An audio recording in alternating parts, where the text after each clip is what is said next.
Freedom Park sa Davao City dinagsa ng di lamang mga taga-suporta, kundi mga nagmamahal kay dating Pangulong Rodrigo Duterte. Ang buong detalye mula kay Jean Domingo. Sa kabila ng distansya nananatili ang pagmamahal ng sambayan ng Pilipino, kabilang na mga Davaoenyo kay dating Pangulong Rodrigo Duterte. Patunay na dito ang selebrasyon ng kanyang kaarawan na sinalubong ng kanyang mga taga-suporta sa harap ng kanyang tahanan.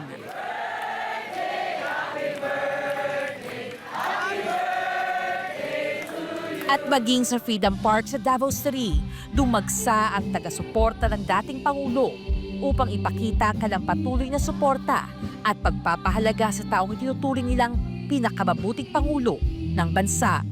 Siguro kini ang pinaka sa 18 na yan, kini dyan ang pinaka-historic siguro kay tibuok naso nag-celebrate.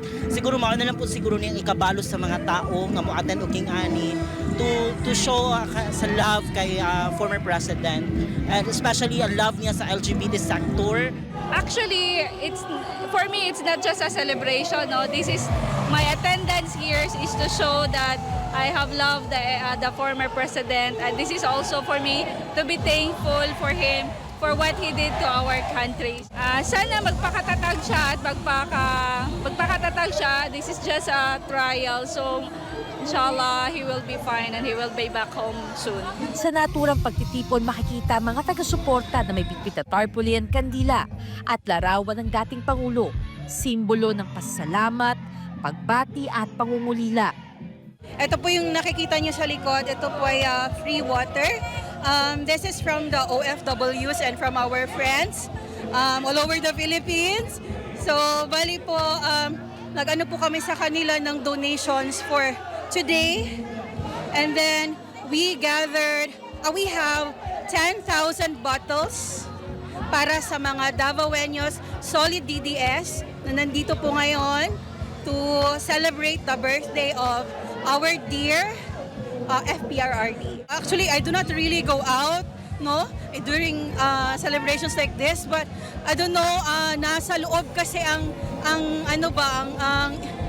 nasa loob ng galing yung parang I want to show my love for FPRRD, and actually this cause is not just for today.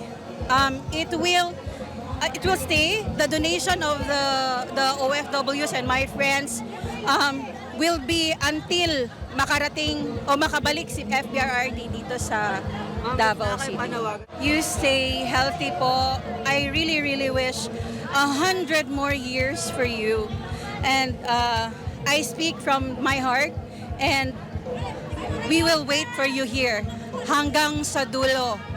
Walang iwanan, walang magmo-move on.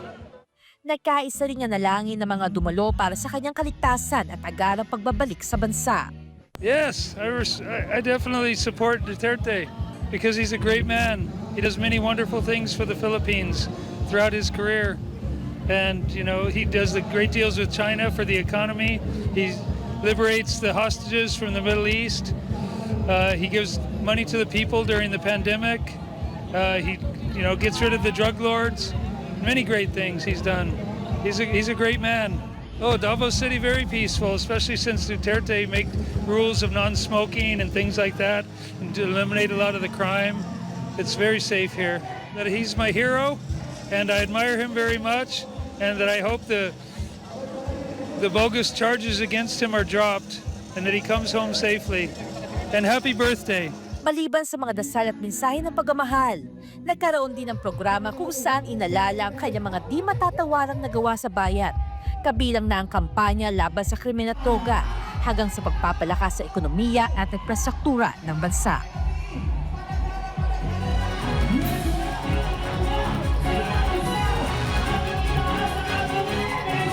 Para sa kanila, ang naturang pagtitipon ay hindi lamang isang pagdiriwang ng kanyang kaarawan, kundi isang pagpapakita ng kanyang paninindigan at panalangin para sa kanyang pagbabalik sa Davao City. Naging emosyonal din ang naturang pagtitipon at hindi maiwasang maglabas ang saloobin ng kanyang mga taga-suporta.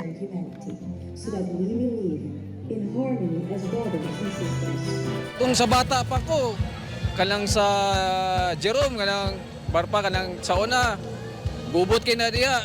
Katong pagka-mayor niyan, hinihini niya ka limpyo. Na-maintain dyan niya peace and order dito sa Davao. Isa to sa akong naano dyan, experience.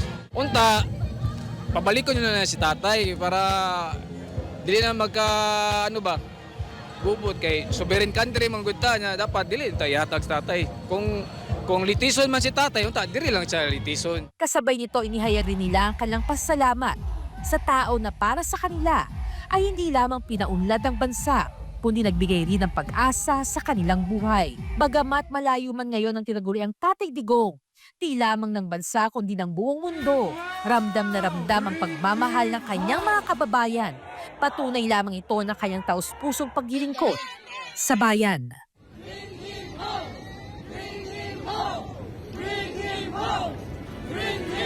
Magmula umaga hanggang gabi, ay hindi nabawasan bagkus ay patuloy pa ang pagdiriwang ng kaarawan ni dating Pangulong Duterte sa Davao City.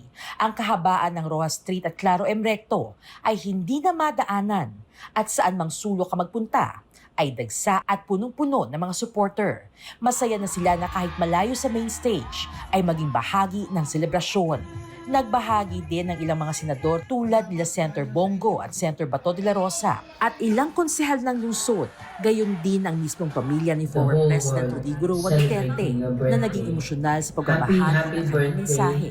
Talk to God and be still in knowing that we are all fighting for you. Isa lang po ang inihiling naming pamilya, ang patuloy niyong pagdasal para sa kanyang kalusugan. Sa inyong kaisong suporta o pag-ampo, kami nagasandig o naginaot na atong makabot ang hustisya alang kan Rodrigo Duterte sa mga Pilipino o sa atong nasod, Pilipinas. Syukran.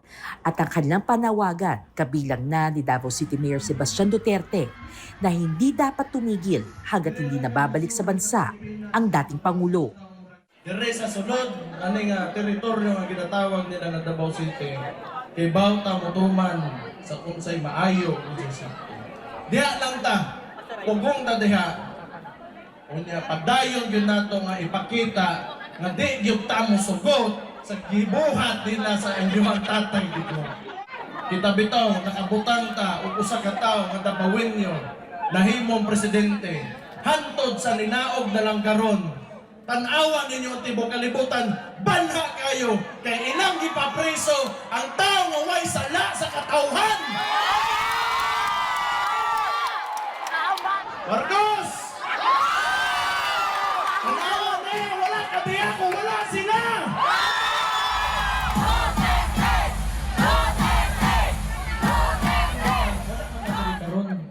Di man po ta mahimong ingunami ko karon kung wala ta nagtinabangay. So, kung unsa man, kung gusto ta magpadayon, pinaagi gina sa paghayo sa o pagtinabangay ng ingon. Samantala, nagkaroon din ng candle lighting at sabayang pag-awit ng birthday song para kay PRRD, kung saan damang-dama ang buong pusong pangungulila ng mga Davaoenyo para sa kanilang Tatay Digong.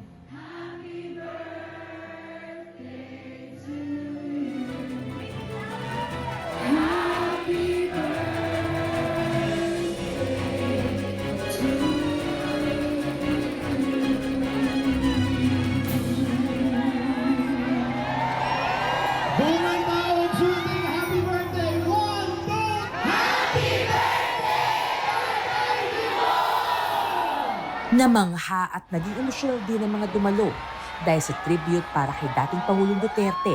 Sa pamamagitan ng drone show ay inalala nila ang mahal na dating Pangulo.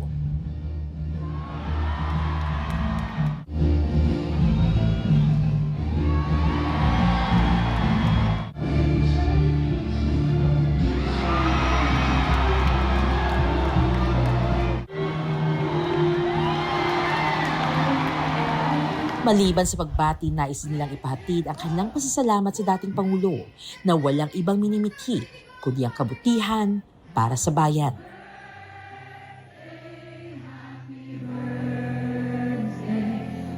Mula sa Dakbayan ng Davao City, ako si Jean Domingo para sa Diyos at sa Pilipinas kung mahal.